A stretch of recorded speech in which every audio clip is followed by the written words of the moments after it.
बिस्मिल्लाहिर्रहमानिर्रहीम, अस्सलाम वालेकुम।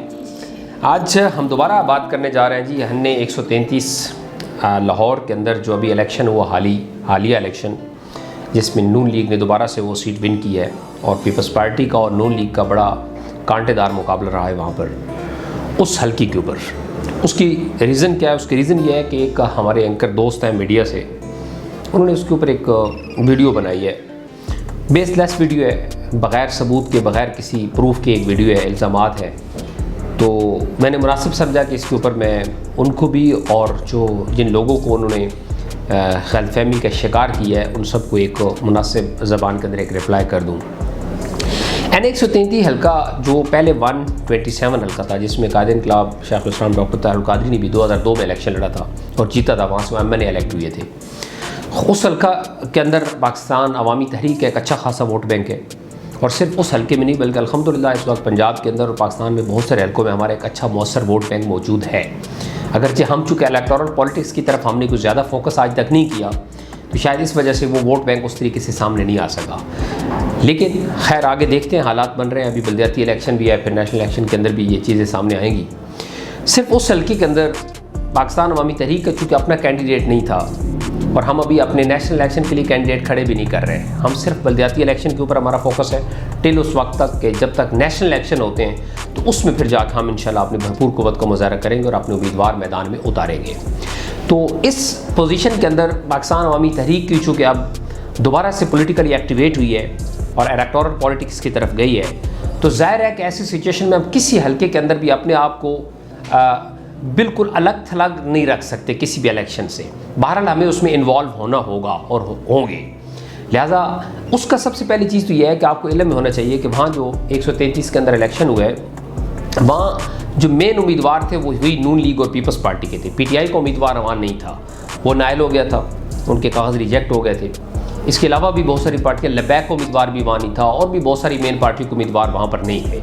PDM जो थी वो सारी की सारी नून लीग को सपोर्ट कर रही थी और दूसरी तरफ अकेले पीपल्स पार्टी खड़ी थी, PTI वहाँ मैदान में मौजूद नहीं थी। तो हमारे सामने जब ऑप्शन आए तो ज़ाहिर है कि नून लीग के साथ तो हम नहीं कर सकते थे, ना उन्होंने हमें अप्रोच किया, ना हमने उनको वोट देना था। तो पीपल्स पार्टी ने बहुत ज़्यादा जोर दिया वहाँ पर कि आप इस हल्के के अंदर हमें सपोर्ट करें।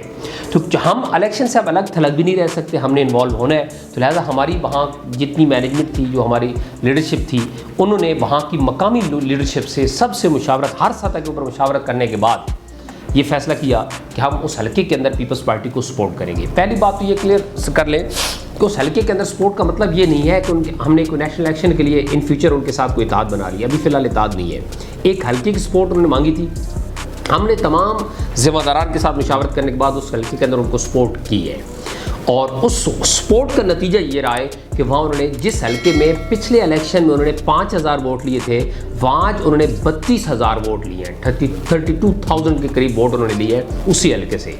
तो इससे आपको अंदाज़ा हो गया होगा कि हमारी वहाँ पर वोट पावर कितनी है हमारी वोट्स की और कितनी ज़्यादा तादाद हमारी है। हम उनके साथ जब एक हल्के के अंदर उनको सपोर्ट किया तो उसका रिज़ल्ट क्या हुआ। सो इससे क्या हुआ कि उनको एक अच्छी कंपटीशन हुआ। ठीक है, हार जीत तो इलेक्शन कैसे होती है, इसमें कोई इशू नहीं होता, लेकिन उन्होंने अच्छा फाइट किया। अब उसके बाद हमारे कुछ लोग तहरीक के अंदर भी कुछ जो प्रो PTI माइंड रखते हैं, मतलब वो ये समझते हैं कि अगर तो PTI का वहाँ उम्मीदवार होता, उसको सपोर्ट की जाती, तो मैं यकीन से कह सकता हूँ कि कभी भी उन लोगों की तरफ से रिएक्शन नहीं आना था, उन्होंने कोई कमेंट्स नहीं करने थे।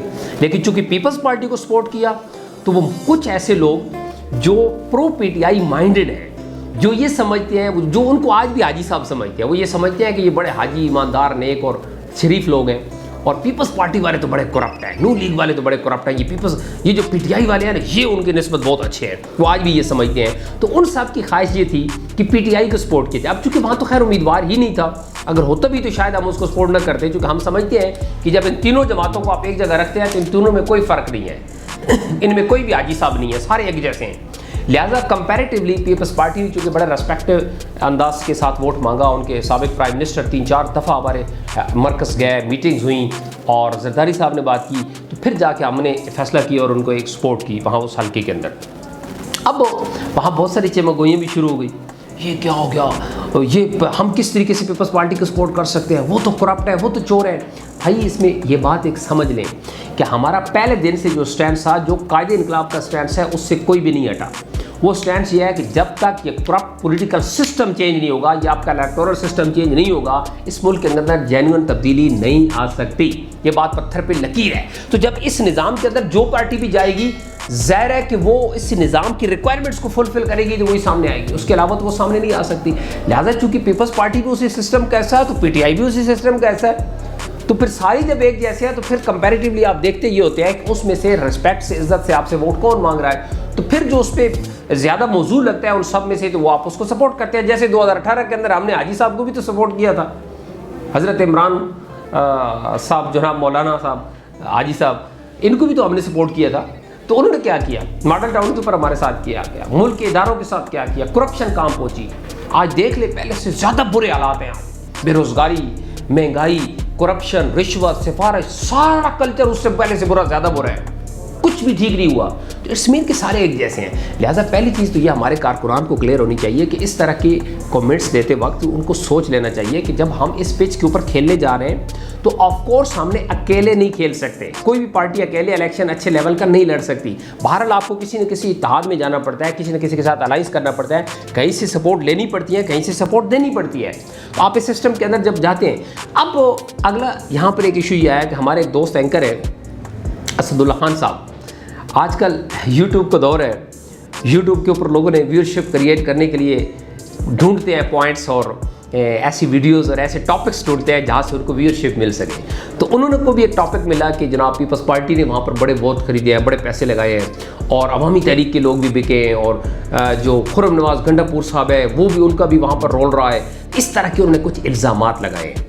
वो वीडियो मैंने भी सुनी है, मेरी नज़र से भी गुजरी है, बड़ा अफसोस हुआ है वो वीडियो सुन के कि किसी एंकर को, किसी इस लेवल के लोग को, शख्सियत को बग़ैर सबूत, बग़ैर प्रूफ, बग़ैर किसी वैलिड अथेंटिक डॉक्यूमेंट के या वीडियो के या ऑडियो के या किसी किस्म के डॉक्यूमेंट के बग़ैर उसके सब किसी के ऊपर इल्ज़ामात लगा देना, ये बिल्कुल भी किसी तरीके से भी मुनासिब नहीं है। उस पूरी वीडियो के अंदर मोहतरम ने, असदुल्ला खान साहब ने कोई एक प्रूफ भी नहीं दिया, बस सिर्फ बातें करते रहे। सब बिक गए, 35,000 लोगों को पीपल्स पार्टी ने खरीदा था, 32,000 वोट पोल हो गए।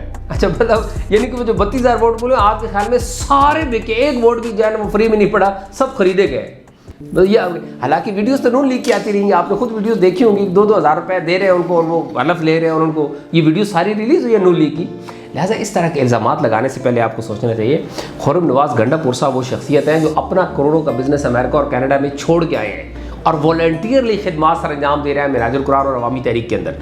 तो इसलिए उनके लिए ये कोई हज़ारों लाखों रुपए, उनकी कोई हैसियत नहीं है। वो एक बड़े आदमी है, ख़ानदानी आदमी है, वो कभी भी इस तरह की बात नहीं करते। और फिर अवामी तहरीक के कारकुनान और वर्कर्स की हिस्ट्री भी आपको पता होनी चाहिए कि जहाँ पर मॉडल टाउन के ऊपर अरबों रुपए की ऑफर्स उन्होंने ठुकरा दी और एक शख्स को वो नहीं खरीद सके, नून लीग एक शख्स को नहीं खरीद सके, एक शख्स नहीं बिका। तो वहाँ पर हमारे कारकुन, बेशक वो गरीब हो, बेशक वो दरमियाने लेवल के लोगों को, लेकिन कभी भी वो पैसा नहीं लेंगे, कभी भी नहीं बिक सकते। लिहाजा आपको इस तरह के इल्ज़ामात नहीं लगाने चाहिए थे। लेकिन चूँकि ज़ाहिर है यूट्यूब है, सोशल मीडिया है, व्यूअरशिप चाहिए होती है, तो आपने अपना शौक़ पूरा कर लिया तो ठीक है, आपका हक है।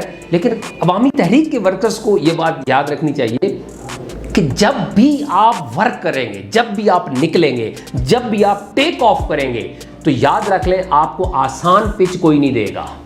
मुखालफत होगी, इल्ज़ामात होंगे, लोग अपने कद को बढ़ाने के लिए किसी बड़े को गाली देते हैं। ये उसूल है कि 2 तरीके होते हैं बड़ा बनने के। एक तरीका ये होता है कि आप अपनी स्ट्रगल करें, मेहनत करें और मेहनत करके काम करके टॉप पे आए। और दूसरा जो सबसे सस्ती शोहरत और सस्ता तरीका होता है वो होता है किसी बड़े बंदे को गाली दे दें, किसी बड़े बंदे को जूता मार दें, आप फौरन हिट हो जाएंगे और आप पॉपुलर हो जाएंगे। तो ये कुछ लोग ऐसे होते हैं जो अपनी व्यूअरशिप क्रिएट करने के लिए इल्ज़ामात लगाते हैं और ये चीज़ें करते हैं। लेकिन इसके ऊपर हमारे कारकुनान को बिल्कुल भी परेशान नहीं होना चाहिए, ये पार्ट ऑफ गेम है। हमें याद है जब 98 में अवामी इत्तेहाद बना था और डॉक्टर ताहिर कादरी शेखुल इस्लाम उस वक्त उस इत्तेहाद के सदर बने थे, मोहतरमा बेनज़ीर भुट्टो शहीद उस वक्त उस इत्तेहाद में मौजूद थी। तो इन सारे लोगों ने फतवे लगाए थे।